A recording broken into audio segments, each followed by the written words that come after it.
great couple days. I know I'm excited. We're always learning. Even those of us, I told many of you who are on the call, even those of us who do this regularly, we get to learn, and we get to learn from experts on border and some of the things that we'll be seeing today. I don't want to miss the opportunity to recognize this, that we are a group of evangelical women, and that we are doing this, even as an extension of our faith. We know that our faith compels us to welcome the stranger. My faith compels me because I believe that every single person is made in the image of God, and that God loves every single person, and that as a follower of Jesus, I'm commanded to work alongside him for the restoration and the flourishing of all of his people and all of his creation. This is an issue that I've been following from afar for a while, but there's something different about coming and seeing it up close with your own eyes, asking your own questions and getting answers for yourself. When we see stories across our TV or reading them, even our social media, we begin with our awareness and our heart for justice and our heart for God, and his heart for justice and his heart for the poor is just stroked. And so I know that that's some of what has compelled us to come and to learn. And so thank you. I expect I'll get emotional.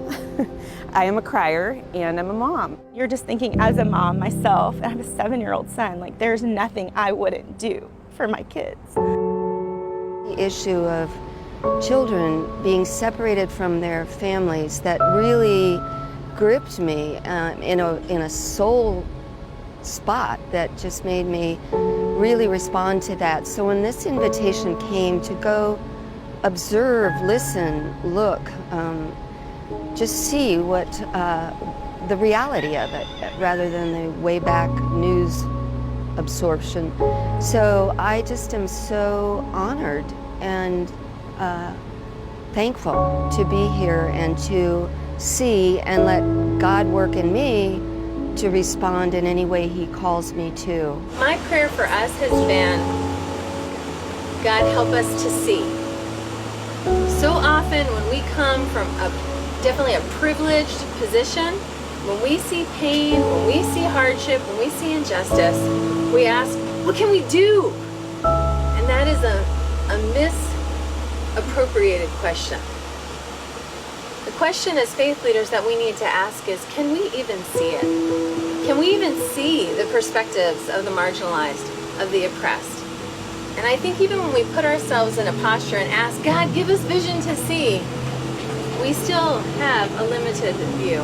We went to a respite center, which is where people are dropped off when they are on their way to go somewhere in the United States as they wait for an immigration hearing somewhere in the US. And they often don't have money, and they need to get in touch with their family members or friends, people that they know from home, that are located somewhere that they're going to go stay with.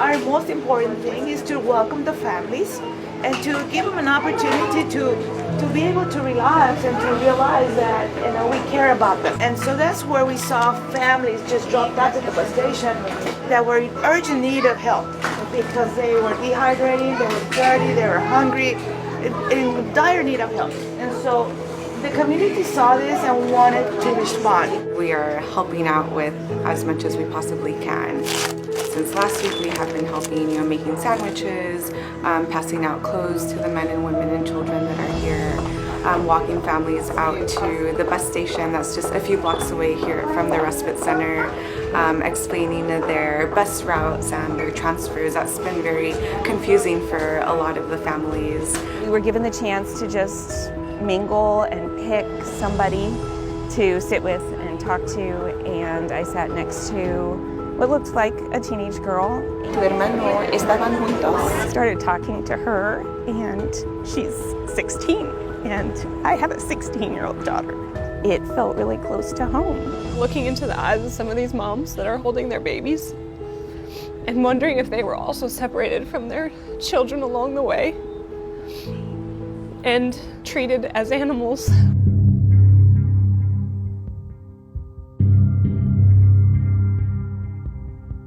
I think being with children and kids is these are children, but then hearing Border Patrol agents, it sounds like they're doing the best they can, but you're not equipped to do this work.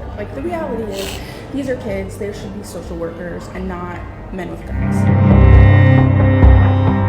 Listening to the elected officials at lunch today, we talk about, yes, we want security, but like these people are part of our community and they contribute economically, and these decisions are hurting us as a community for economic reasons, but also these are like our neighbors. It's been tough for our city. We depend a lot on Mexico for people come here to shop. We're the highest sales tax collector in the state of Texas, primarily from Mexico. Thank all of you for being here, because it's a big difference when you actually see what the border actually is. As y'all can tell, we're not in the middle of a war zone. We don't have battles going on every day right here on this side. And actually, you're in one of the safest cities in the United States. One of the things that has stuck out the most is how many women are sexually assaulted or abused on their way up. And I believe it's something like six out of every 8. And seeing the unaccompanied minors, a cage of lined up girls, just really broke my heart, because knowing what they have been through is almost more than I can handle. What's interesting about making eye contact and smiling with people was that they did seem surprised by it. So it's hard to know if that is common or not common, but I would say the reaction was kind of like, wait a second, what's happening here? What is this exchange? I'm hoping that people felt seen today. We started the day by going to Port Isabel. We had a long drive out there, and the first thing that I saw was this giant water tower that had ice on it and their emblem. And driving up, you just get the sense of the hugeness, if that's a word, of the facility. And we get our little badges, and they take our ID. It kind of hit me at that point. I've read about this detention facility. I've been in other detention facilities as well, but this one felt different in that it's been ground zero for a lot of why we're here and what we've been reading about. One of the things that was one of the most striking to me was walking through a hallway where there are basically cells on both sides, and people are in blue jumpsuits and looking at you through a glass. And I felt like I was compelled to make eye contact and try to like give a smile or a nod, and it felt so hopeless, I guess, because they're on the other side of something that I can never understand.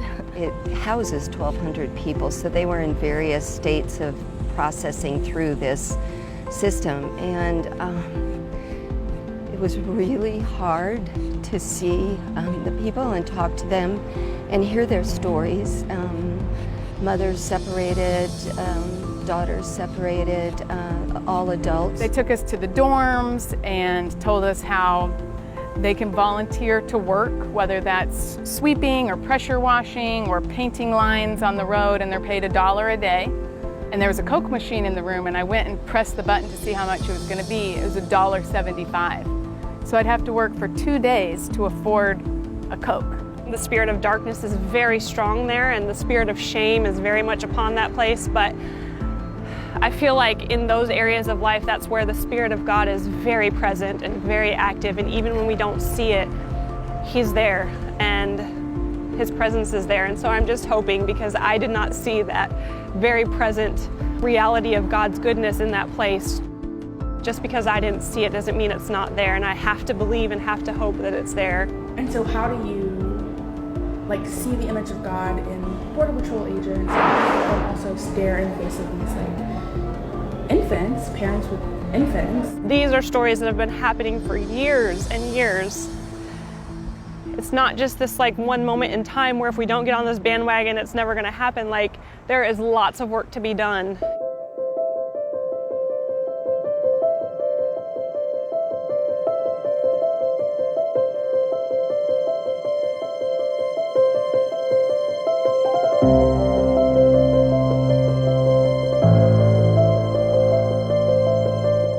Really excited to go to Mexico today.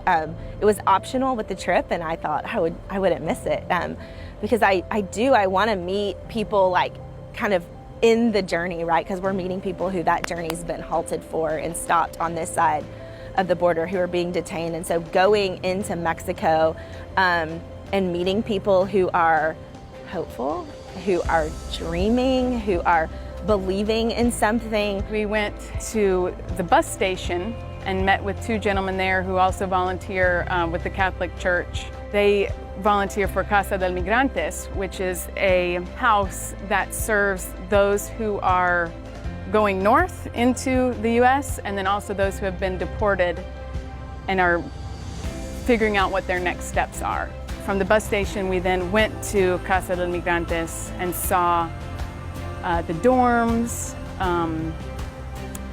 and met with this fascinating group of Cubans who are here waiting to apply for asylum.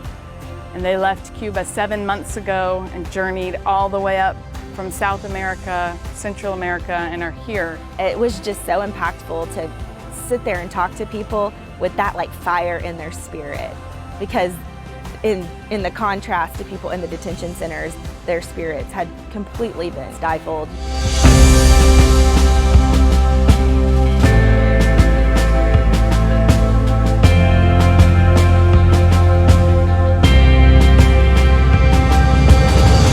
Por ejemplo, ahorita que estamos en época de asilo, han estado hasta por 20 días. So because we're in a period of asylum, people have been for as long as 3 weeks here.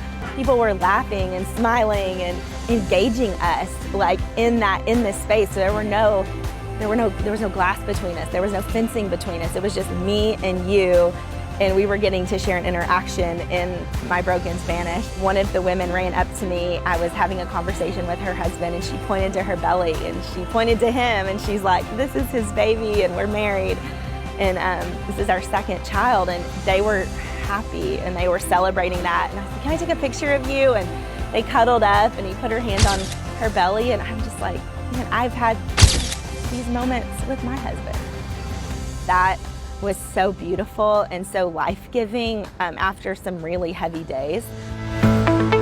Getting to hear that story and meet them and like understanding why they're coming and what it was like in their country. And one of the guys said, "We're all professionals. I was an economist in Cuba. I had a good job, but if I didn't think like the government thought, I will be put in jail." One of the guys that we met with today, he said, "No one can deter a dream. A river can't deter a dream. A border wall doesn't deter a dream. Going through the jungle for 7 months, which is what some of these guys had done coming in from Cuba, doesn't deter a dream, because when you are fighting for your life, when you're seeking freedom, when you're running for liberty, and you believe America is the only place where you might get it, nothing will stop you." To sit with people who have been on this journey of many, many months and who are waiting to be able to go to the port of entry where we crossed over into Mexico and seek asylum, wonder if they know what the reality of that is. We as followers of Jesus have much that we can do and say by being a witness to what we've seen. That's what I want to do.